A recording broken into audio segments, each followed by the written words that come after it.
Você confiaria o sistema que você levou 10 anos para construir para uma inteligência artificial? Vim aqui contar uma historinha para vocês que aconteceu aqui essa semana na empresa. E não só isso, eu vou dar um contexto aqui para vocês também, mas antes, para quem é novo, deixa eu me apresentar. Me chamo Gabriel, tenho mais de 10 anos de experiência com o mercado de TI, sou programador. E, galera, hoje eu vou falar para vocês um pouquinho dessa história aí que aconteceu. Primeira coisa, galera, na minha opinião, vocês já sabem, né? IA não vai substituir programador, IA é uma bolha. IA vai trazer, sim, muitos benefícios em muitos aspectos da vida, principalmente na área de aprendizado, mas, na minha opinião, a IA é uma bolha enquanto tomada de decisão. Galera, essa semana foi resolvido um problema dentro da empresa que eu trabalho aqui, que o problema basicamente ele levou mais de 3 meses para ser resolvido. E ninguém estava entendendo o porquê esse problema estava acontecendo. Basicamente, quando alguém ligava para a empresa, criavam-se momentos aleatórios dessa ligação. Criavam-se dezenas de registros. E ninguém entendia o porquê que isso estava acontecendo. Então, a pessoa que sofria o problema e via ali, ela reportava para os desenvolvedores não conseguiam replicar aquele problema de jeito nenhum, porque não tinha momento específico que aquilo acontecia. 4 meses de investigação junto à Microsoft descobriram que era o Copilot, a IA da Microsoft, do Dynamics 365, estava criando registros duplicados em momentos aleatórios, sem que ninguém soubesse do que, ninguém tinha habilitado nada, ninguém tinha dado permissão em nada, galera. Nada.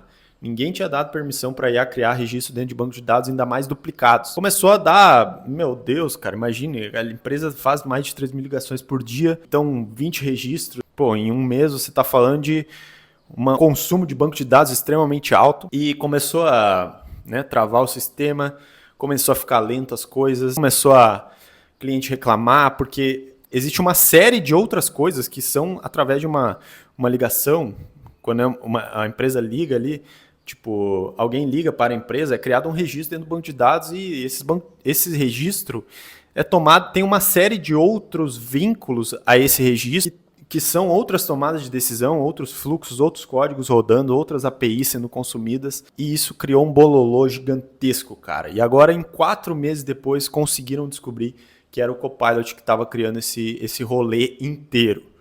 Tá? Bom, por que eu tô contando isso, cara? Porque isso é uma coisa que eu falo pra galera o tempo inteiro. Muita gente vem no meu Instagram preocupada com inteligência artificial. Inteligência artificial vai substituir programadores.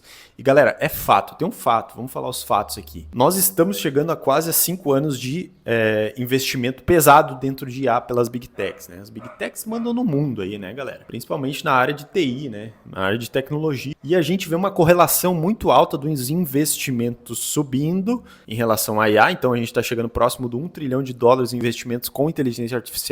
E o número de programadores júniores caindo. Por quê? Começou isso lá nos Estados Unidos e vem para cá. Sempre é assim. Aqui no Brasil as coisas vêm em segundo plano, mas lá nos Estados Unidos, inclusive, galera, eu estava em São Francisco, eu acho muito engraçado, que aqui eu moro no interior do Rio Grande do Sul e aqui você sai na rua, você vê uma placa de, cara, aquelas placas que você vê na rua, sabe? Tipo de anúncio, aquelas placas gigantes falando, cara, consulte a nossa empresa de advogados, né? Ligue para a nossa empresa de advogados. Prestamos consultoria de advocacia. Lá na Califórnia, lá no Vale do Silício, você sai e tem as placas. Use a nossa inteligência artificial. Só um adendo aqui, galera, porque isso aqui é muito interessante. Lá as empresas fazem merchan de inteligência artificial. Você não vê esse tipo de placa lá, sabe? E é muito interessante isso. Mas voltando ao assunto, você vê uma correlação muito grande aí com o número de programadores que estão sendo contratados versus o número de investimentos em IA. Então, o investimento em IA está crescendo muito, continua crescendo muito, mas o número de programadores de contratação, principalmente como júnior, está diminuindo muito. E galera, então o cara que ele é gestor, ele olha para aquele número ali, ele vê tipo assim, $1.200 para contratar um programador júnior, por exemplo. Versus se eu puder pagar $200 numa IA e ter multi-agentes diferentes, eu vou conseguir ter uma performance gigantesca dentro do meu sistema. Você está desenvolvendo, tem um produto pronto, há 10 anos esse produto já está pronto e você começa a colocar IA lá dentro para tomar de decisão.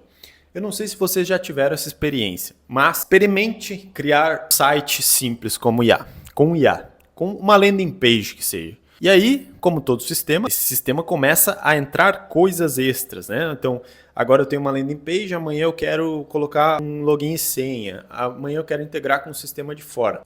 A IA vai incrementando para você, meu amigo. Ela vai fazendo tudo que você quer, vai fazer tudo que você quiser. A melhor forma possível já não sabemos, porque chega um ponto que o sistema da própria IA tá tão pesado que você tem que criar um fork ali, né? Então, você já deve ter visto isso. Quando o chat GPT começa a ficar muito pesado, ele fica muito lento e você tem que criar um fork, você tem que dar continuidade com outro agente de IA.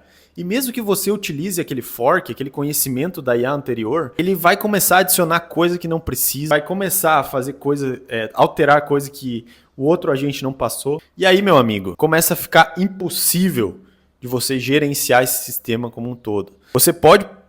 Cara, você vai pagar um programador para resolver um bug daquilo ali, ele vai gastar muito tempo para entender todo aquele código, porque é uma bagunça sem precedentes, cara. Você olha como que é feita a inteligência, a estrutura que a IA monta os sites, é tudo baseado em alcançar o objetivo mais rápido possível. Não existe uma estrutura de arquitetada ali para que seja um bom funcionamento, sabe? Então, se você vai pedindo para a IA fazendo mais coisas, ela vai fazendo. Só que vai chegar um ponto que aquilo que você pediu tá tão grande que vai ficar assim, cara, ela vai fazer uma alteração aqui, vai estourar umas coisas lá no outro lado que não tem nada a ver com aquilo ali, e daí você fica, cara, agora estourou lá, conserta lá, dela estraga aqui, sabe? É esse tipo de coisa que eu quero passar para vocês, cara. Se você está preocupado com inteligência artificial, meu amigo, não se preocupe, não pare de estudar programação porque você está com medo que a IA vai tomar o seu lugar. Eu acredito muito na inteligência artificial como um grande salvador de tempo de nós, seres humanos.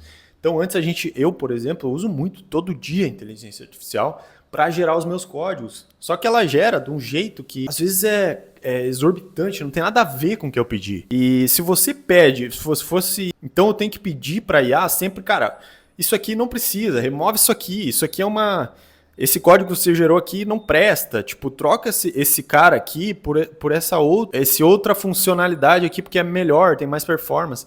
Isso somente um sênior vai saber dizer para você, entendeu? Não é a IA por si só que ela vai fazer uma decisão daquele jeito e vai continuar alcançando os propósitos que o ser humano passa para ela. Sem sênior não tem uma boa IA, galera, porque a gente não tem como controlar os outputs da inteligência artificial mais. Então, tipo, a gente bota o input para ela vai fazer aquilo ali, só que mesmo que você acrescente um monte de, cara, ó, não altere isso aqui, não altere isso ali, não altere isso lá, ela vai gerar coisas que você não quer. E aí que tá o grande problema, cara.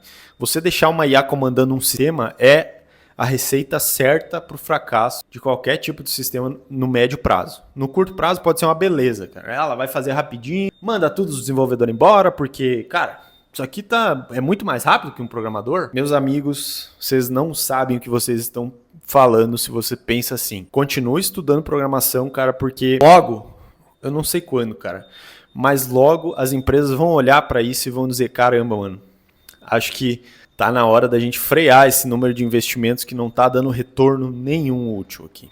Tá na hora da gente dar uma travada nesses investimentos. Vamos voltar um pouquinho a como que era antes. E aí, meu amigo, quando isso acontecer, como eu disse para vocês, primeiro acontece lá nos Estados Unidos, depois vem para o Brasil. As empresas de lá, elas vão querer aumentar o gasto com programadores? Muito provavelmente não. Muito provavelmente não. E como que se resolve essa equação? Não tinha um boom de programadores no ano de 2021, 2022. Ali você via programadores ganhando salários exorbitantes lá nos Estados Unidos, $300 mil por ano para um desenvolvedor sênior, cara, tipo trabalhar para uma Big Tech da vida, $300 mil por ano, galera. Vocês têm noção do que é isso? É muita grana, mais de R$1,5 milhão por ano. Esses caras muito provavelmente já foram embora. Então a bolha, teoricamente, ela já estourou de programação. Agora as empresas vão olhar para aquele mundaréu de gastos e vão falar o que a gente vai fazer com isso aqui. A gente não quer pagar desenvolvedores como antes, como a gente fazia antes de $300 mil por ano. Como que a gente vai resolver essa equação? Imigrantes. Tem programadores indianos muito bons, tem programadores brasileiros muito bons. Só que já tem o mercado latino-americano está crescendo muito com contratações de empresas americanas para o Brasil. Por quê? Porque os indianos, apesar de serem mão de obra muito barata, eles trabalham num fuso horário totalmente diferente do nosso. Isso prejudica demais a performance. Eu já trabalhei com indianos e, cara, seguido, os caras estavam fazendo call de madrugada, porque, sendo que aqui era 2, 3 da tarde, entendeu? Ou seja, era visto que prejudicava muito a performance dessas pessoas, apesar de ser a mão de obra muito barata. Então, no Brasil, a gente tem a vantagem de estar no Latino American. A gente está 1 hora de diferença da East Coast, lá dos Estados Unidos. A gente tem muito mais vantagens. Quando essas empresas olharem e verem, cara, a gente precisa aumentar a nossa mão de obra, voltar a ter programadores funcionais que sejam caras que têm discernimento, não simplesmente uma IA que vai tomar decisão a rodo aí, quebrar todo o nosso sistema. Quando isso chegar a acontecer, a gente vai ver um boom de contratações que já está começando a acontecer, galera. Na média vou só contar rapidinho uma historinha aqui, rapidinho para vocês. Na média dos meus 3 anos de LinkedIn, outubro, eu tinha média de entrevistas para empresas, 2 entrevistas para outubro sempre. Outubro é normalmente fechamento dos quarters ali de setembro, outubro. Começa as novas contratações para o ano que vem, tá? Normalmente é assim no mercado da gringa. E alguns anos atrás eu via 2, 3 entrevistas aí no máximo em outubro. Agora, galera, já tem gente me chamando a rodo no LinkedIn. São mais às vezes de 10 entrevistas por mês que eu tenho feito só para trabalhar como sênior dentro dessas empresas. E isso não é coincidência, não é tipo assim, os caras decidiram do nada. Isso é por conta das pessoas começarem a ver que não tem como você integrar a IA dentro de uma equipe, cara. A não ser com uma supervisão muito direta de um sênior. Um sênior pedindo para ela gerar código e, cara, consertando ela a todo momento. Basicamente é um desenvolvedor que vai ganhar produtividade, mas o sênior vai ter mais capacidade de pegar mais coisas. Sim, isso é verdade. Mas ela, por si só, ela não traz os benefícios que a gente esperava. Então, se você está interessado aí em entrar no mercado da gringa, se prepare, cara. Começa a estudar inglês, começa a fazer os cursos aí. Compre a Content Coders, que é o nosso curso de programação, cara. Você tem ali mais de 90 e poucas aulas, 10 cursos por R$ 29,90 por mês. Tem ali no meu canal, ali, você entra no meu canal, tem o primeiro link, é da Content Coders, cara. Então começa a se preparar para esse tipo de coisa, entende? Porque vai chegar lá e você vai dizer, aquela vez lá talvez eu podia ter começado, aquela vez lá eu podia ter talvez dado os meus primeiros passos, mas agora já foi. Comece a se preparar para esse tipo de coisa, porque pode ser você um dos contratados aí dos americanos, cara. E ganhar em dólar é uma coisa muito boa para a gente que está no Brasil. Nossa economia inteira é baseada em dólar. Então, se você tem interesse, comece a ir atrás, porque agora é o momento. Essa é a minha opinião do porquê que a IA é uma bolha. Se você gostou desse vídeo, deixe seu like, se inscreve no canal. Eu sempre esqueço de pedir isso no início do vídeo, cara. Fiquem bem, até a próxima e tchau.